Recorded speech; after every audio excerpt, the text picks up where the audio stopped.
السلام عليكم بنات، نتمنى تكونوا بالف خير وبصحه جيده. اليوم البنات غادي نوجدوا لي كاب كيك. غادي نعطيكم الوصفه ديالهم اللي غادي تكون بلا بيض بلا زبده بلا حليب بلا ياغورت، غيكونوا غير بالماء فقط. غادي يعجبكم وصفه اللي ناجحه 100%. انا جربتها بامال دفوا وصدقات ليا، فقررت انني نبارطاجيها معكم. وصفه اللي زوينه بزاف، وبقوا معايا. لكن قبل البنات لايكيو هذا الفيديو، حاولوا تلايكيوه. وصلوا لعدد كبير ديال لي لايك باش هكا الفيديو ديالنا يتبارطاجا مع عدد كبير ديال الناس. واللي مازال ما تابوناش في القناه وشاف هذا الفيديو فيتابونا ويفعل الجرس، غادي تعجبوا القناه ديالنا. ومرحبا بكم مسبقا، ويلا نبداو الوصفه ديالنا. بالنسبه للمكونات البنات، فاول حاجه غادي نبدا بها، عندي هنا السكر 150 غرام اولا كاس ديال العنبه، وعندي كذلك هنا الدقيق، عندي 210 غرام تقريبا، 2 كيسان ديال العنبه ومعلقه كبيره ما عمراش بزاف، غتعطينا في التوتال 210 غرام. عندي كذلك ساشي ديال الفاني اولا 7 غرام ونص. عندي كذلك 2 ساشي ديال الخميره الكيماويه اولا 14 غرام.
من بعد البنات عندي هنا مول ديال لي كاب كيك، حطيت فيه هاد البابي ديال لي كاب كيك.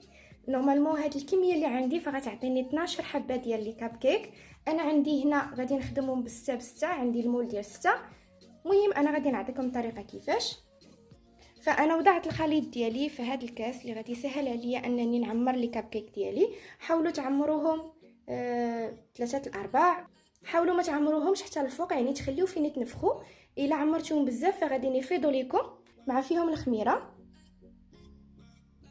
وكنبداو كنعمروا على هاد الشكل كيف ما كتشوفوا.